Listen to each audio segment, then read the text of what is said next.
O texto base está em Apocalipse, capítulo 19, versículos 7 e 8. Eu vou ler, que diz assim: Regozijemo-nos, vamos alegrar-nos e dar-lhes glória, pois chegou a hora do casamento do Cordeiro, e a sua noiva já se aprontou. Para vestir-lhe foi dado linho fino, brilhante e puro. O linho fino são os atos justos dos santos. Bom, mas antes de nós sermos essa noiva adornada, linda, maravilhosa, que o Senhor está nos preparando, eu creio em cada uma de nós, né? Como a moça que interpretou-nos como noiva de Cristo é linda, né? Então, eu me imaginei assim, muito linda diante do Senhor. Eu queria que vocês abrissem a palavra em Isaías 54.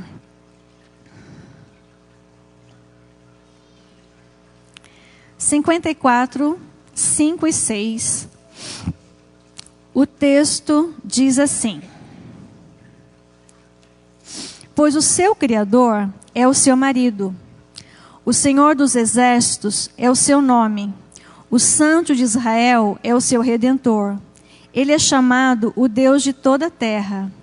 O Senhor chamará você de volta, como se fosse uma mulher abandonada e aflita de espírito, uma mulher que se casou nova, apenas para ser rejeitada, diz o seu Deus. O que me chama a atenção nesse texto, que eu quero trabalhar com vocês de início, é que Deus nos chamou como uma mulher desamparada, de espírito abatido, como uma mulher que fora repudiada. Só que essa noiva que foi encontrada assim, foi chamada assim, né? Nós todas, de alguma maneira, em algum tempo da nossa história, quando o Senhor nos chamou, nós estávamos assim. Como essa noiva que se descreve aqui, uma moça que fora repudiada, uma pessoa de espírito abatido, né? Uma pessoa que estava longe do Senhor, porque é assim que a gente se sente longe do Pai. Só que esse Deus que nos chama para Ele mesmo, para nos tornar essa noiva linda, Ele quer formar uma noiva à altura do noivo, ou não? Qual mãe aqui que gostaria que é uma filha né, que tem menino, que gostaria que o seu menino, né, o seu rapaz, casasse com uma moça de qualquer jeito, né, sem sabedoria, sem saber cuidar das coisas? Não, né? Então eu acredito que o pai também está preparando para o seu filho uma noiva linda, adornada, né? E assim nós fomos chamadas pelo próprio Deus para nos tornarmos. Só que nesse processo, eu vejo que a gente tem muita coisa para ser trabalhada e que muitas vezes não somos. Algo nos impede para que a gente se torne, né? E uma das coisas que para mim é claro quanto ao que impede de nós nos tornarmos essa noiva que o Senhor tem nos chamado, é o conhecimento. O conhecimento. É interessante porque a palavra de Deus diz lá em Oséias 4:6, só a primeira parte, diz assim: meu povo erra por falta de conhecimento. Nós temos falta de conhecimento do próprio Deus, porque muitas vezes nos preocupamos com muitas coisas, como foi ensinado aqui. Nos preocupamos com outras coisas do que com a palavra, do que com a adoração, do que com caminhar com uma outra. Então, nós faltamos com esse tipo de conhecimento, mas nós também faltamos com a falta de conhecimento de nós mesmas.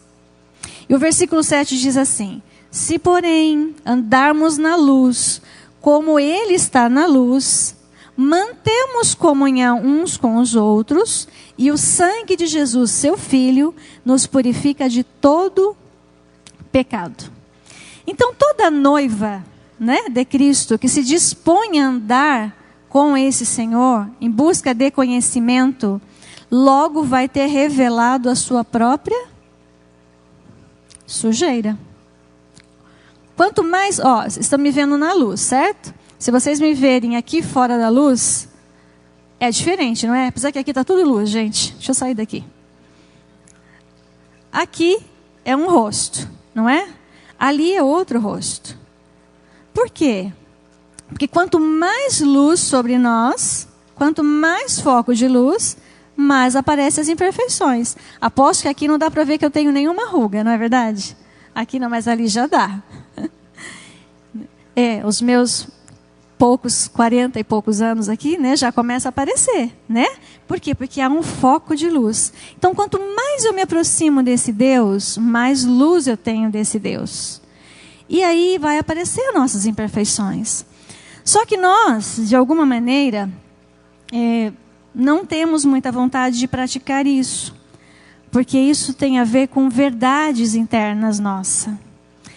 E a gente não tem vontade de trabalhar essas verdades, ou não? Eu, pelo menos, não tinha. Então, eu diria que é muito difícil a gente se encarar nessa posição. Bom, mas uma maneira prática, e o Senhor vai, de alguma maneira, fazer isso conosco. Não adianta a gente fugir. Hoje conversávamos um pouquinho antes, tomamos um cafezinho ali na casa da Chile, e a gente falava um pouquinho disso. Que o Senhor, Ele não pula a lição. Ele não pula a lição. Ele vai, de alguma maneira, nos envolvendo, nos colocando aqui, nos colocando ali, para que a verdade a nosso respeito apareça. Ela vai aparecer. Mas por que nós temos tanta questão com a verdade? Por que é tão difícil trabalhar a verdade? Por que nós não falamos umas para as outras a verdade? Por que é tão difícil a gente trabalhar isso?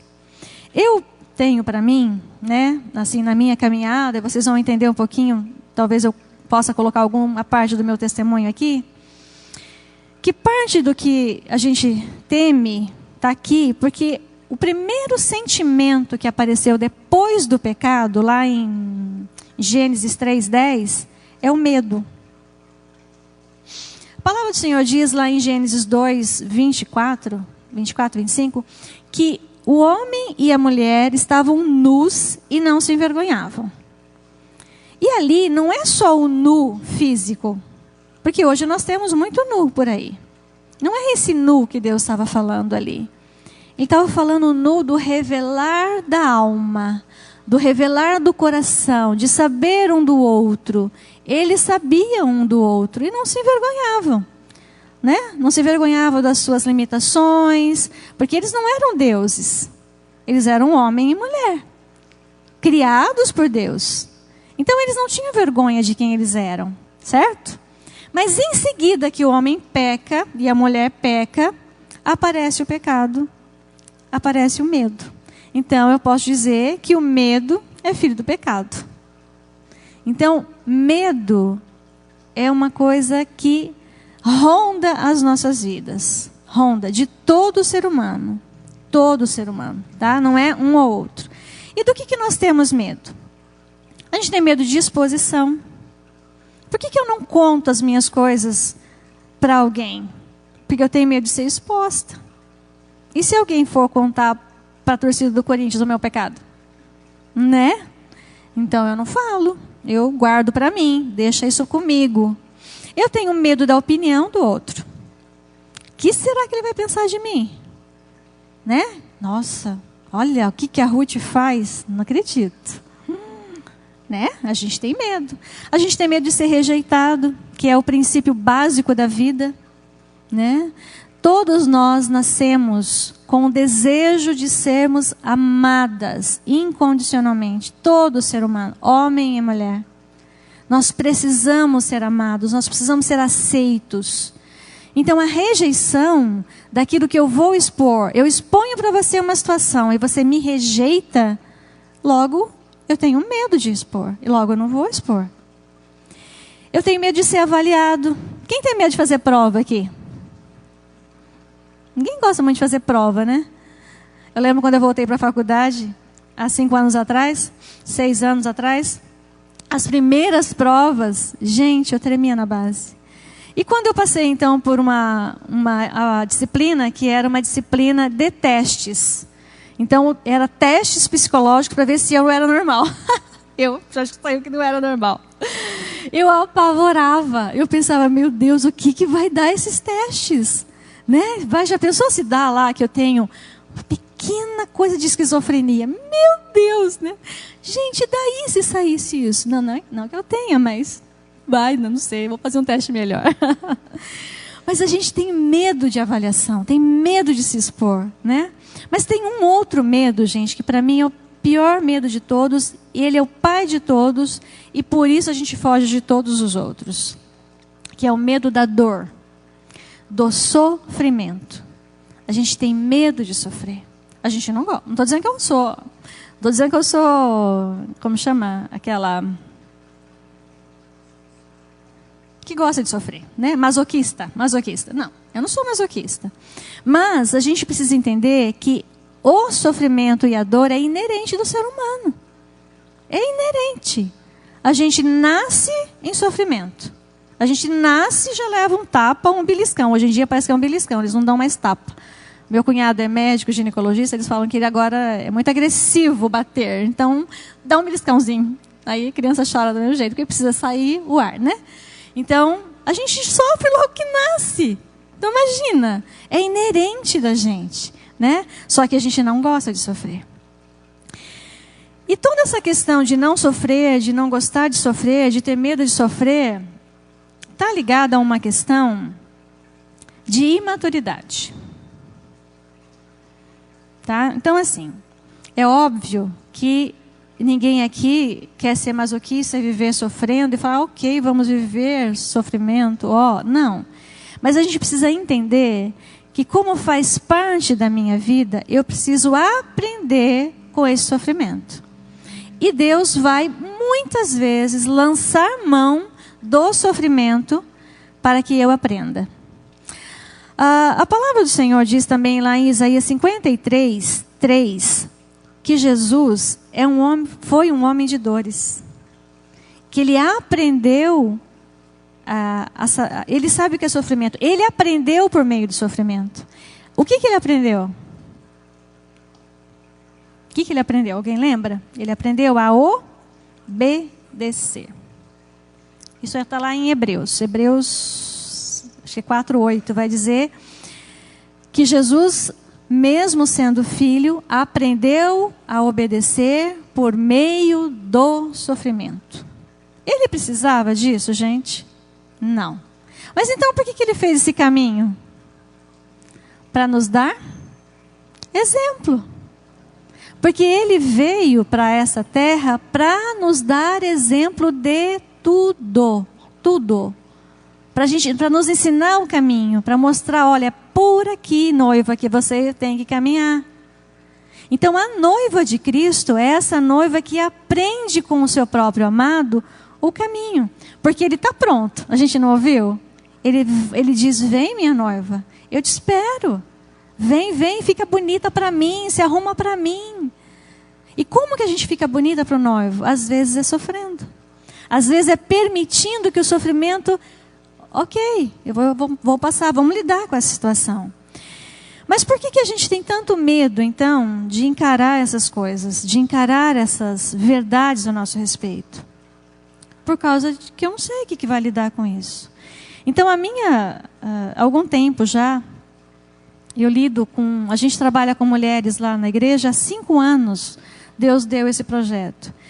E enquanto eu orava e preparava esse tempo com vocês, eu pedi ao Senhor o que eu deveria compartilhar com vocês a respeito da minha história, né? Eu acredito que histórias pessoais, elas têm que ser muito bem direcionadas pelo Senhor, para não ficar essa coisa de ficar contando exemplo da sua vida só por contar. Mas o Deus que conhece o meu coração é o Deus que conhece cada uma de vocês. E Ele sabe qual testemunho que Ele já aplicou na minha vida que possa fazer na diferença de vida de vocês.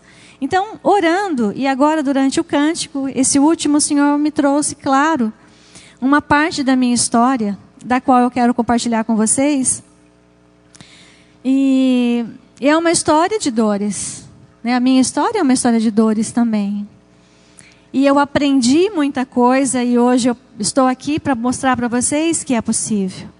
Mas o que me vem ao coração é algo muito alegre, de um tempo de dor, mas que hoje faz sentido. Anos atrás, precisamente uns 17, 20 anos atrás, eu acredito, eu passei por um processo bem doloroso de depressão. E eu não entendia por quê, eu não sabia o que estava acontecendo. Acontece que a depressão ela é algo que existe, né? O crente vive. Na época eu achei que pudesse ser demônio. Na época eu achei que eu estava louca, que aquilo não podia acontecer com crente. Muita coisa passou pela minha cabeça. Eu acredito que pouco a pouco a Igreja do Senhor Jesus vai um pouco se abrindo para aquilo que é real na nossa alma. Porque houve um tempo que havia muita mistura entre o que era espiritual e o que era emocional. E esse processo nessa época foi muito doloroso entender por que eu entrei nele, entender o que Deus estava querendo trabalhar na minha vida. Mas eu vou contar um finalzinho e depois eu volto. O finalzinho dele diz a respeito desse tempo agora com vocês aqui. Então, um dia, em lágrimas, querendo entender um processo, o Senhor me disse que Ele estaria me levantando para falar com mulheres. E nessa época, foi através de uma profecia de um pastor, e eu não entendi. Porque eu era uma pessoa que era envolvida na liderança com meu marido no meio de família. Eu trabalhava com casais na época, né? E eu não entendi o que era aquilo. E eu guardei no coração. Passaram-se muitos anos, o Senhor permitiu que eu viesse, então, a entrar numa crise de depressão. E aí, nessa crise, o Senhor falou ao meu coração que Ele levantaria. Ele estaria, é um outro tipo de alegoria, né, daquilo que a gente está falando. A gente está falando da alegoria do noivo e da noiva. Mas também na Bíblia, Deus trabalha o exército dele, né? E foi essa figura que Deus levantou. E a figura era uma figura de um exército de mulheres. Então, mulheres que aos olhos do mundo, muitas vezes, são mulheres que não são capazes, que não podem, ou que são empoderadas demais. E Deus me disse que Ele estaria levantando um exército atípico. E que eu faria parte desse exército. E que eu falaria a muitas mulheres sobre esse exército. Então, queridas, esse foi um final, né? Mas a dor toda se passou. O que eu entendi nesse meu processo? Que eu tinha muita coisa no meu coração que não estava perdoada, que não estava perdoado, porque eu não conseguia lidar com as minhas questões emocionais. Eu descobri que eu tive que tomar remédio, eu descobri que eu tive que perdoar muita gente, eu tive que me perdoar. Eu tive que perdoar o próprio Deus, como se Ele pudesse ser perdoado. Mas na minha cabeça tinha essa lógica. E o Senhor foi fazendo algo na minha vida, e foi me moldando, e foi me transformando. Do que eu estou falando? Eu estou falando de uma garotinha, que quando tinha de 4 para 5 anos, o tio dela abusou dela. E isso marcou profundamente a minha história, né? Então, eu trazia essas marcas na minha alma. Era uma das coisas que eu trazia na minha alma. Então, isso foi algo que Deus teve que trabalhar muito profundamente no meu coração. Agora, a mulher não é... Esse é o meu testemunho a respeito disso. Eu tive uma família muito disfuncional também em muitos aspectos. Sofri muito com isso. Pais muito legalistas, muito duros muitas vezes, sendo que fazer coisas que não queria fazer. Enfim, tornei uma adolescente extremamente rebelde. Então, queridas, essa noiva imatura, eu fui. Eu tenho consciência disso. Sofri com isso. Fui penalizada por isso, né? E tudo isso aconteceu num processo em que eu já estava casada, já tinha 2 filhas, né? Depois, no final, eu me apresento certinho, tá bom? Eu não quis quebrar o clima, né, de tudo que a gente estava ouvindo aqui. Eu aprendi com esse homem de dores. Então, esse é o meu testemunho. E eu creio que nessa tarde o Senhor pode usar desse testemunho para que você seja encorajada a se olhar. A olhar para a sua própria verdade, a encará-la com com verdade, com afinco, sem medo, sem achar que, né, pode fugir de Deus porque você não pode. Então, esses desertos que eu passei, e possivelmente Deus pode levar a cada uma de nós em patamares diferentes, Ele leva a gente a nos aprender a nos relacionar, que é basicamente o que a gente tem medo. Então, do medo que eu tinha, eu fui aos poucos sendo transformada para uma pessoa que aprendeu a olhar para si mesmo, a se conhecer, a não ficar apontando o dedo para o outro. Porque assim, aquilo que está em nós, aquilo que dói em mim, aquilo que eu não sei resolver em mim, eu aponto para o outro. Então, aqui, vou te dar uma dica.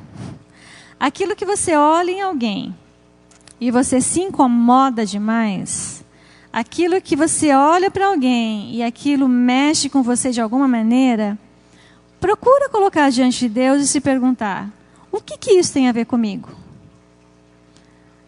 Eu fiz essa pergunta algumas vezes, eu confesso que não é muito fácil. Mas é uma forma de verdade, é uma forma de se olhar, é uma forma de saber por que é que aquilo me incomoda. Esse texto de João, eu não sei se eu citei, João 8,32, que fala, conhecereis a verdade vos libertará. É a verdade sobre nós mesmos. Ele ressoou no meu coração num acampamento. Quando uma pessoa estava ministrando e ele perguntou assim, qual é a verdade a teu respeito? Naquela hora começou a cair algumas fichas, mas eu rapidamente guardei as fichas e falei, não quero mexer com isso. Passaram-se ainda mais 1 ano e meio. Aí veio a crise séria, aí eu afundei e aí eu tive que lidar com aquelas verdades. Então, queridas, Deus sempre vai dar um jeito de trabalhar as verdades em nosso coração. Agora, eu creio que existe uma maneira mais simples, mais fácil. A gente não precisa ficar tão acuada assim. E foi pensando nisso que eu creio que Deus falou que eu trabalharia com mulheres, né? Então, há 5 anos atrás, eu estava começando uma faculdade, agora já faz um pouco mais de tempo, 5 anos, quase 6 anos. E eu fui desafiada pelo nosso pastor geral, nosso pastor Rodolfo Montosa, a começar um trabalho com mulheres na nossa igreja. E ele falava que do púlpito onde ele pregava, Deus mostrava algumas mulheres e ele pensava, nossa, aquela pessoa tem tal dor, aquela outra tem tal dor. Coisas que ele sabia. E ninguém está cuidando dessas mulheres. Senhor, o que nós vamos fazer? E aquilo era uma angústia para o pastor geral da igreja. E um dia ele me chamou e falou, olha, né, Deus me mostrou você. Eu confesso que naquele dia eu estava bem angustiada e a minha vontade era falar para ele assim, ó, acho que não é comigo não, chama outra aí, tô afim não, tem muito trabalho já, né? Eu sou líder de célula, sou supervisora de célula, estou estudando, acho que não é para mim esse negócio, né? Mas naquela hora o Espírito Santo me trouxe à memória isso que eu contei para vocês, de que Ele me levantaria. E aí eu fiquei tão constrangida de falar, ok, então vamos orar, né, pastor? Acho que Deus tem alguma coisa aí. Aí eu contei para ele, falei, olha, eu diria para o senhor não, se não fosse pelo Espírito de Deus me lembrar dessa profecia. E aí nós oramos, isso foi em 2012. E aí nós oramos um pouco, aí ele indicou algumas mulheres, eu convidei outras, e em 2013 nós começamos, né, Kenny? 2013 nós começamos o grupo. Tudo muito cru, Deus sabia da minha limitação total, me mandou um exército já menor, mas bom, e ali nós começamos, né? E esse grupo, a Kênia vai falar melhor sobre isso, mas é onde nós encontramos uma maneira de ser essas pessoas que falam a verdade. Que tem esse acolhimento de cura, de olhar uma nos olhos das outras e dizer, ok, você está passando por isso? Ok, eu entendo você. Tudo bem, eu tenho empatia pela tua dor. Vamos ver o que Deus tem sobre isso. Vamos orar sobre isso. Eu acho que a igreja, de um modo geral, ela, por não lidar com as suas próprias dores, ela é muito pronta em querer resolver. Aí eu não estou dizendo de apontar dedo, não, tá? Não estou falando de, porque é o que dá. Não, é sincero, é de querer resolver o problema mesmo, entendeu? É de falar, olha, irmã, então eu tenho esse conselho para você. Eu acho que você devia fazer assim, assim, assim. Olha, eu acho que você devia fazer assado, assado, assado. Entendeu? Só que não é isso também. Porque quem sabe de si é só o próprio Deus e a própria pessoa. Então, eu acho que a igreja precisa dar um passo a mais, avançar um pouquinho mais, que é só ouvir. É só acolher. É só dizer, ok, vem cá, vamos chorar. Vamos chorar junto agora. Né? Entendeu? E no tempo certo, essa pessoa vai falar, puxa, aquela fulana, eu posso contar. Porque com ela eu um dia falei isso, isso e isso, e ela não me acusou. Ela não me apontou, ela me acolheu. É assim, simples assim. Porque aí quando a pessoa está pronta, ela vai vir e vai abrir o coração. E você vai poder usar a palavra e falar, então, irmã, a palavra do Senhor diz isso a respeito disso que você está falando. E também não vou falar mais do que isso, porque quem vai convencer do pecado, da justiça e do juízo é o próprio Espírito Santo. Vocês percebem como fica mais leve? Fica mais leve para quem ministra, para quem fala, e fica mais leve para quem está buscando ajuda. Então nós precisamos criar esse ambiente de amor. É um ambiente de amor.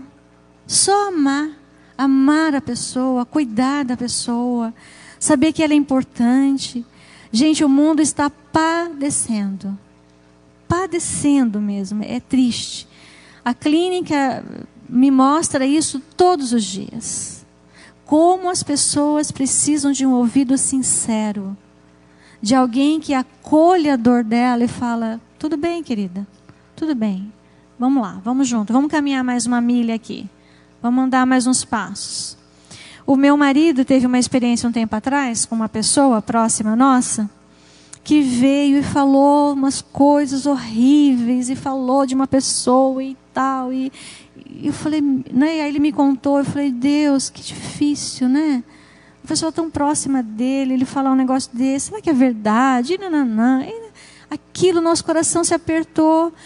Mas ontem a gente estava conversando sobre isso, essa pessoa está mais leve, mais alegre, a gente se viu esses dias. E eu falei, sabe o que eu acho que é, amor? Eu acho que é porque você só o ouviu, você não falou o que ele tinha que fazer ou deixar de fazer, você simplesmente pontuou com ele, olha, esse caminho não é por aí, porque, né, caminho de morte vai te dar problema, né? Mas a gente está junto, a escolha é tua, você que vê. E a gente está junto, vamos orar sobre isso. Ele estava mais leve, a pessoa. Eu não sei se resolveu a situação ainda, mas só de você fazer isso, já deixa a pessoa mais... Entendeu? Acaba as armas, desprende. Porque quando você aponta, aí a pessoa se arma mais ainda. Ela acha que ela tem alguma coisa,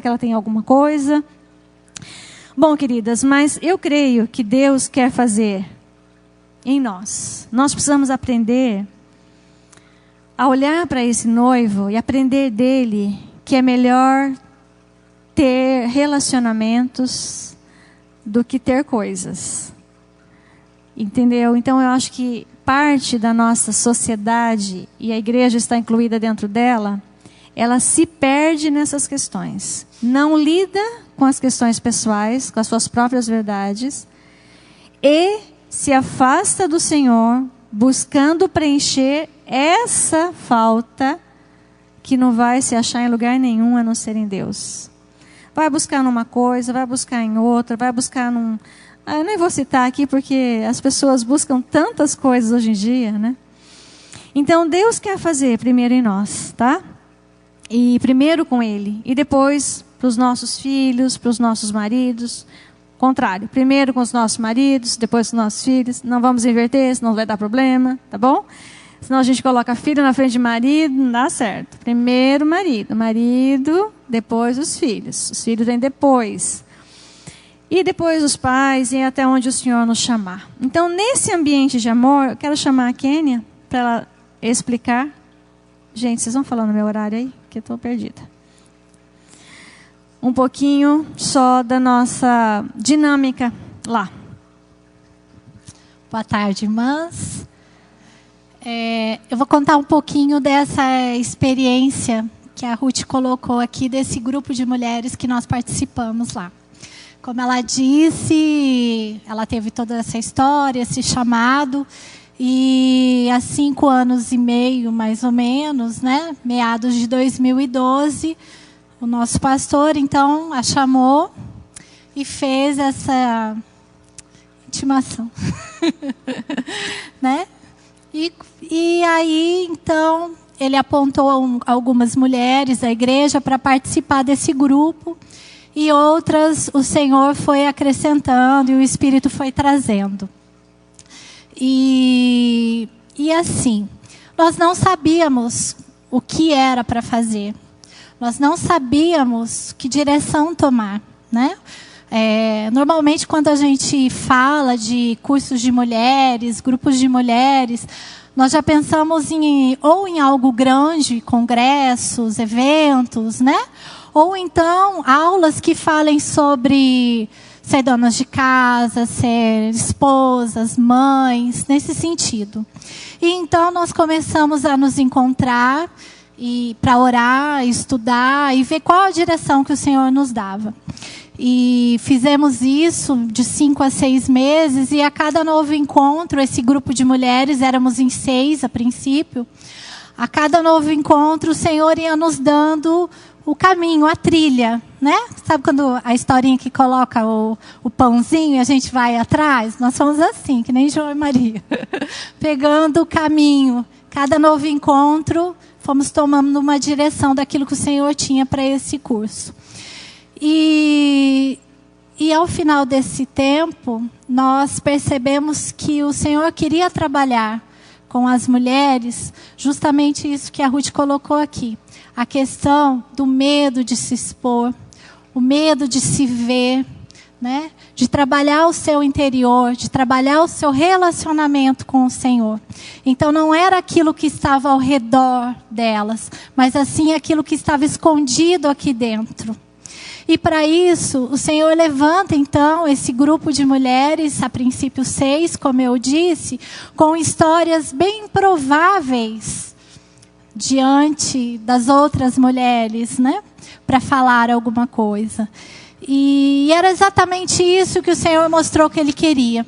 Ele queria que nós nos abríssemos diante das mulheres e colocássemos as nossas fraquezas, as nossas limitações e como estávamos lidando com as nossas histórias de forma clara, transparente. E foi o que fizemos, né? Cada uma de nós tinha suas dores, questão de abuso, de separação, de adultério, várias questões entre nós ali.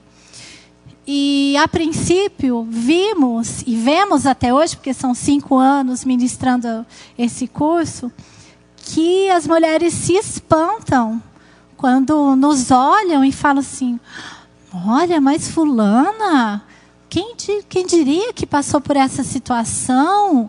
Ruth, abuso? Como assim?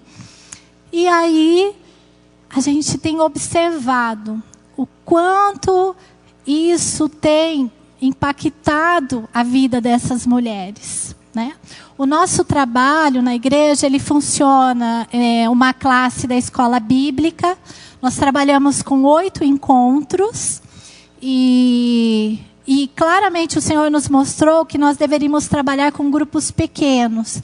Então nós temos uma limitação quanto ao número de inscrições, porque trabalhamos com grupos menores. Cada uma de nós, cada dupla, né, das líderes, trabalha com um grupo menores de mulheres.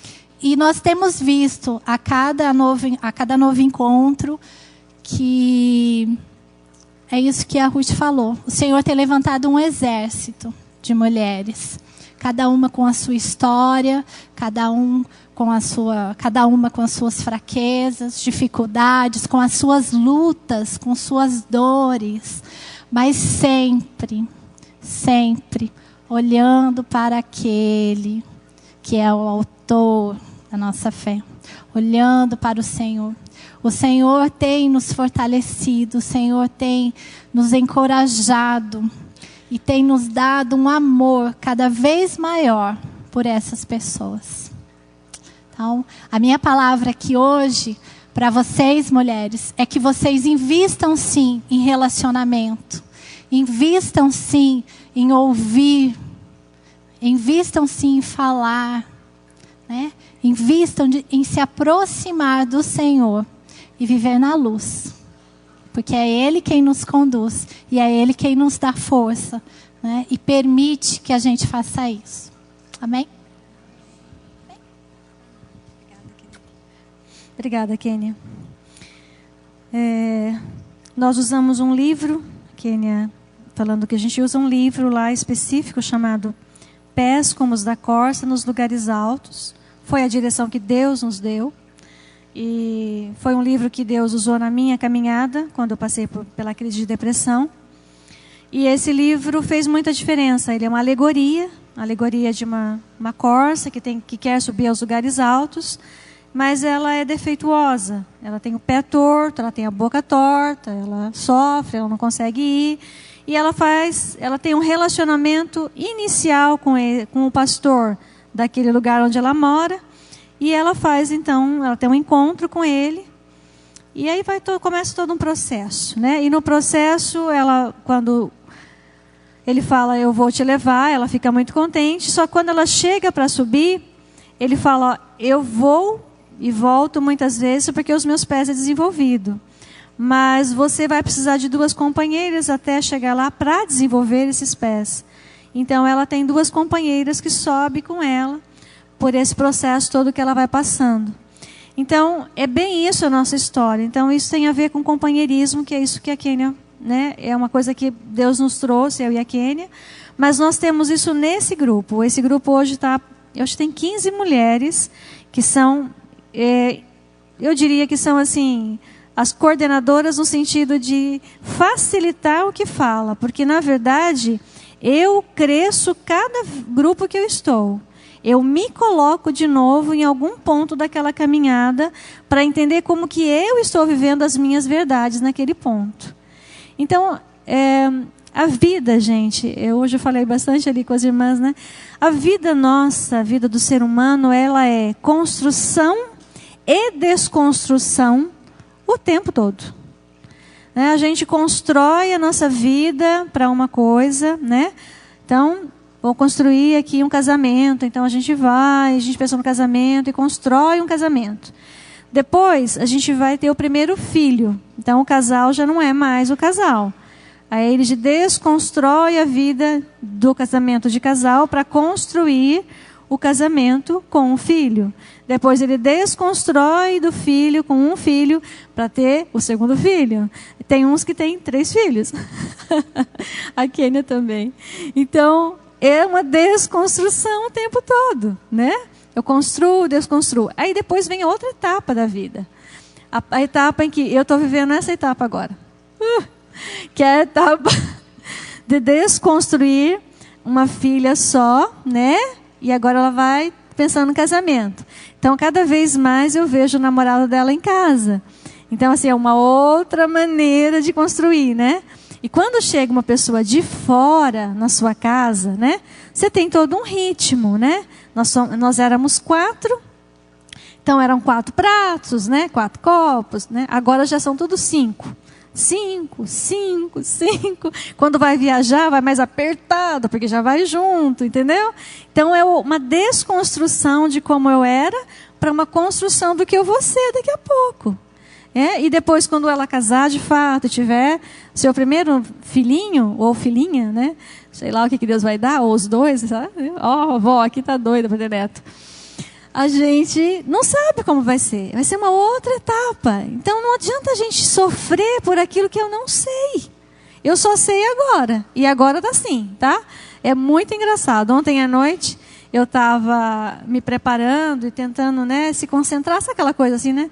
E eu tinha atendido uma pessoa à tarde, estava cansada, mas queria conversar umas coisas. Aí ele chegou.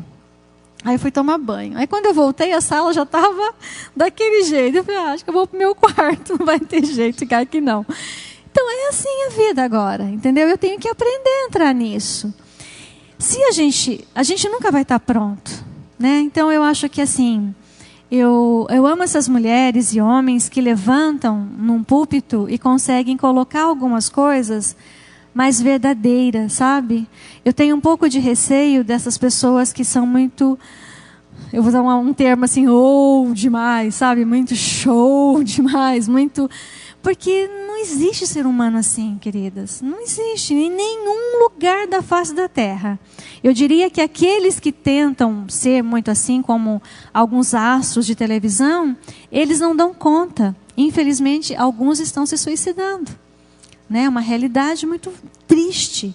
Porque nós não fomos feitos para a glória. Não temos força em nós. Eu estava adorando a Liz, eu tive que sentar. Por quê? Porque glória é de Deus. Vem sobre nós, a gente cai. Amolece tudo. Você fala, não vou dar conta. Então, nós não temos força para ter glória. Nós não fomos feitos para isso. A nossa carne é muito fraca. Nós precisamos entender isso. Então, quanto mais eu sei de mim, quanto mais eu entendo de mim, mais eu amo o outro. Mais eu tenho empatia pela dor do outro. Hoje no consultório faz muita diferença ouvir uma pessoa, porque eu passei por umas dores que quando a pessoa fala, eu falo, entendi. Entendi perfeitamente, né? Então quando a noiva entrou, eu falei, nossa, é eu, todinha, esqueci o RG lá, poxa vida. E quantas outras coisas a gente não esquece? Fui atender ontem, esqueci a chave em casa, a chave que abre a porta do meu consultório. Cheguei lá, atrasada, olhei para a bolsa, falei, não está aqui. Voltar lá em casa buscar a chave. Cheguei para atender a pessoa, estava transpirando, sabe assim? Esquecimento. Por quê? Porque eu sou humana. A memória não é boa, tem hora que eu esqueço. Vocês percebem? Então assim, a gente é normal. Não tem nada de errado. Mas só que as pessoas querem ser tão boas.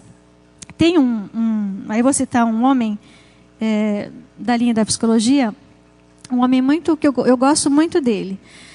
Ele já faleceu, ele é um psiquiatra, e agora eu não lembro o nome, mas tudo bem, é uma pessoa gente boa, tá? Mas ele já morreu. Mas ele fala uma coisa que eu gosto muito. Ele fala assim, ele até escreveu um texto, diz assim, pelo meu direito de ser triste. A gente está criando uma sociedade em que não pode ser triste.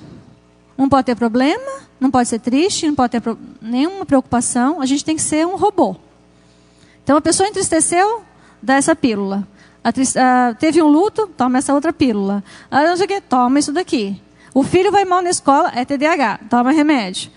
Não sei o que. Gente, a gente é normal, a gente é humano, não tem problema. Só que a gente quer uma sociedade tão perfeita, tão certinha, que não existe, que é uma fantasia de não sei quem, que para mim isso é satânico, porque vem do inferno criar uma coisa que é irreal. Nós temos que ser como Cristo. É verdade, mas quem vai formar isso em mim é Ele. Não é por minha força, não é por violência. E isso é pouco a pouco. E como que Ele forma? Quando eu olho para a minha verdade, quando eu olho para o meu conhecimento e falo, eu estou rasa. Eu falei para a Kênia que Deus é tão bom, Deus me ama tanto, Deus ama mais eu do que vocês. É verdade. Porque eu estou aqui hoje porque Ele me ama. E eu, me preparando para estar fazendo isso aqui, o Senhor me falou, eu estou te levando lá. Eu as amo, mas você precisa aprender a estar na minha presença. E eu amo tanto que eu preciso te mandar lá para você ter mais tempo para ficar comigo antes. Tomei de Deus antes de vir estar aqui. E Deus é assim, Ele é claro para falar. Ele é claro. Então, assim, eu não me sinto nem um pouco mais, mas também não me sinto nem um pouco menos. Teve uma época da minha vida que eu era só menos. Me sentia menos. Todo mundo era mais, eu era menos. Por quê? Porque o abuso mexeu, e é um dos pontos que ele mexe profundamente, é na estima da pessoa, né? Ela toca profundamente ali. Você se sente um lixo. Então, o Senhor me restaurou. Hoje eu não me vejo assim. Mas eu sei exatamente quem eu sou. Entendeu? E isso traz leveza. Eu não tenho dificuldade de falar para vocês quem eu sou, porque eu não preciso ser mais. Entendem? Então, queridas, eu quero ir encerrando o nosso tempo aqui. Já deu? Como que é o tempo? Tá acabando, né? A Thaís falou que já acabou. Apresentando um pouquinho, então, da minha história, e depois eu vou ter um tempo de oração. A gente podíamos orar, né? Mas eu sou casada, né? Como eu falei, há 27 anos. Vai fazer agora, semana que vem. Com o mesmo homem, acho que é importante falar isso, né? Porque às vezes tem pessoas que casaram de novo, mas eu sou casada com o mesmo homem. Ele esteve aqui algumas vezes, eu já estive aqui com ele também um tempo atrás, acho que foi ano passado, né? Que eu falei. Ele veio apresentar a Casa das Formigas, né? Mostrar tal aqui. Então eu sou casada com um pastor. Você já viu, né? Amem mais a Thaís, a Sônia, as irmãs. Não é fácil, gente, ser esposa de pastor. Brincadeiras à parte, tem uma verdade nisso. Porque, assim, as pessoas têm uma tendência de olhar para a esposa de pastor e para filho de pastor como um ícone. Tem que ser quase perfeito. Nossa, olha a criança dela que ela fez. Não sei o quê, né? Eu vivi isso, eu sei do que eu estou falando. E eu até tenho uma experiência que eu contei para as irmãs também, e vou contar para vocês. É o seguinte, uma das minhas filhas chegou chorando em casa. Muito triste depois da aula, porque eu falei, nossa, aconteceu alguma coisa, né? Uma briga, algum problema. Eu falei, o que aconteceu? Está tudo bem? Estou muito triste, porque as pessoas ficam exigindo de mim que eu seja boa demais, perfeita demais, porque sou sua filha, filha do papai. Eu falei, deu ruim, né? Eu falei, então, aí ouvimos, acolhemos, tal. O pai dela falou o seguinte para ela, falou, olha, eu queria explicar uma coisa para você. Se você precisa ser boa, perfeita, né? Buscar ser tudo certinha por causa do papai e da mamãe, então não precisa. Então você está liberada. Pode fazer o que você quiser, seja livre. Agora, se você ama a Deus, se o teu coração está com o Senhor, se Ele tem um propósito para a tua vida e você crê assim, então não tem por que você ficar triste. É assim que a gente vive. A gente precisa andar nos princípios do Senhor. Você percebe a diferença, filha? Acabou. Acabou a crise. Né? Por quê? Porque a gente tem que dar a liberdade do outro de amar a Deus pelo que Ele é. E não porque eu tenho que ser. Então, o filho de pastor passa por isso, viu, gente? Sofre. Mas eu sou casada há 27 anos, pela graça de Deus. Temos 2 filhas. A mais velha, que é a Raquel, que é essa que está namorando, e uma mais nova, a Camila, que tem 21 anos. A mais velha é formada, já trabalha, tem sua vida, está buscando o seu rumo de viver a sua vida independente. E a mais nova também, né? Já trabalha, já tem uma vida profissional, estuda, termina a faculdade esse ano. E aí, não sei, depois o que vai acontecer. Né? Não dá para contar porque eu não sei, entendeu? Enfim, essa sou eu, a Ruth. Me formei o ano passado. Né? Eu me dediquei à família todo o meu tempo de vida. E eu achava que era assim para ser mesmo. E depois eu descobri que eu precisava desconstruir isso. E quando eu descobri isso, eu fui para a faculdade. Então, eu fui para a faculdade já com 42 anos. Fiz 5 anos de faculdade, me formei e entrei em seguida na pós-graduação, porque se eu não entrasse também, acho que eu não entraria mais. Porque é muito puxado, né? E se você para no meio do caminho, você fala, agora chega. Que é a minha intenção. Só que eu ainda tenho mais 1 ano e meio pela frente de pós-graduação. Então, eu sou formada em psicologia e estou fazendo uma pós-graduação em sistêmica familiar. Trabalhar com casais e com família, né? E tem sido assim o meu ministério, pela glória de Deus, mas desconstruam a ideia de que eu tenho mais sabedoria que vocês, porque sou psicóloga, tá? Desconstruam essa ideia, porque a sabedoria verdadeira vem do alto. É essa sabedoria que é boa, perfeita e agradável, e é essa que a gente tem que buscar o tempo todo. Amém? Queridas, vamos colocar os nossos corações diante do Senhor. Diante de tudo que eu falei, eu quero que vocês façam uma reflexão. O que Deus falou com você? O que Deus falou comigo nessa tarde? Como que eu vejo a minha vida? Qual é a verdade ao meu respeito? Psicólogo é assim, gente, gosta de fazer pergunta, tá? Que é para vocês ir pensando. Porque é importante a gente refletir. Se a gente não pensa, a gente não reflete, a gente não faz. Então, queridas, Deus é fiel. O pastor Matias fala assim: quando Deus põe uma coisa na cabeça, ninguém tira. Ele fica encucado, né? E o nosso Deus é um Deus assim, bom, amoroso, cuidadoso, quer nos curar, quer nos limpar, quer nos transformar nessa noiva maravilhosa, para que a glória dele seja maior e manifesta em toda a terra. Eu tive o privilégio de levar esse curso que a gente faz aqui na África. A semana retrasada eu estava lá em Moçambique, a gente trabalhou com mulheres lá, e eu saí de lá assim: Deus, como o Senhor é lindo.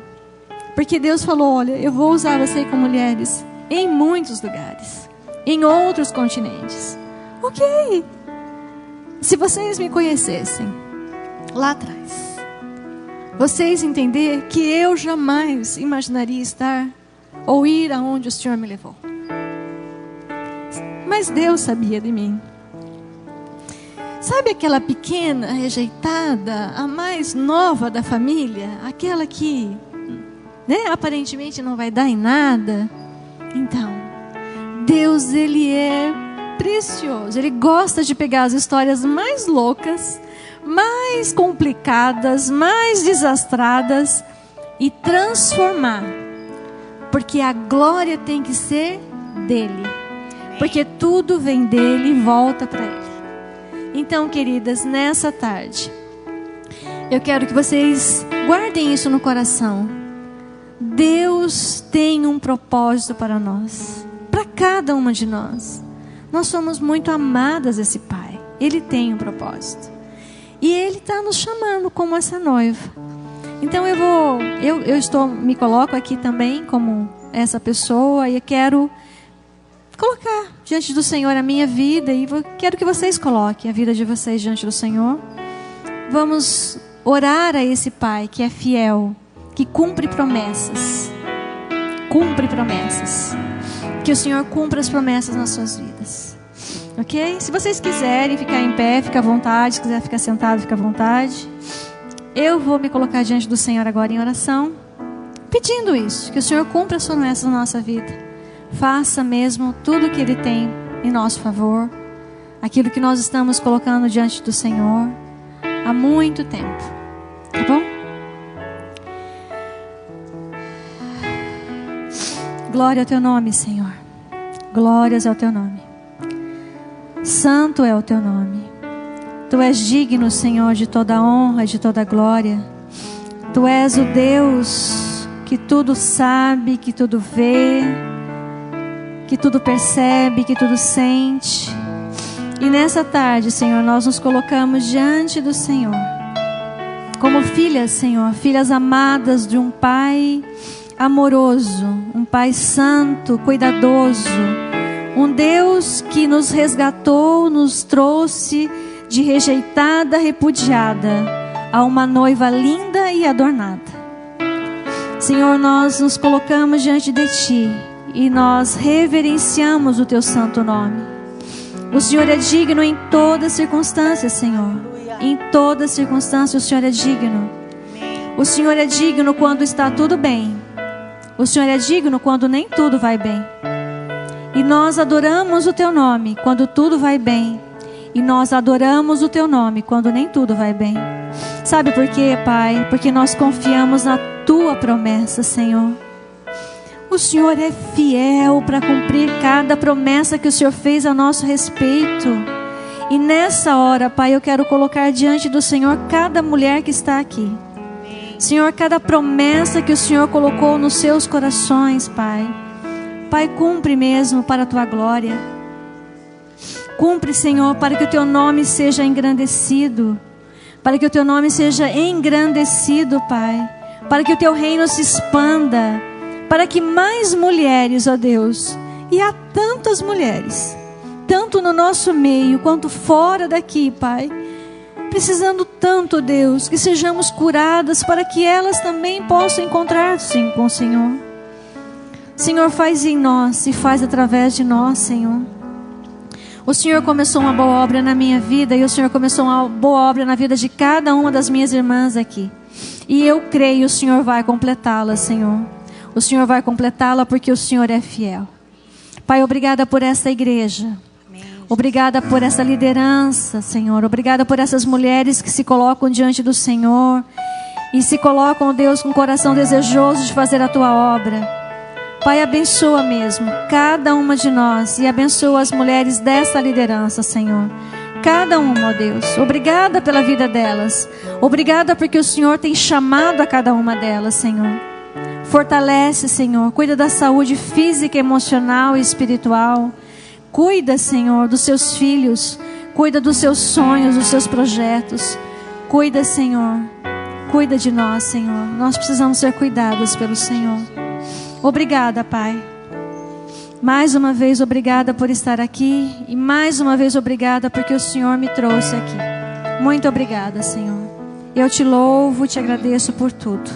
No nome santo de Jesus. Amém.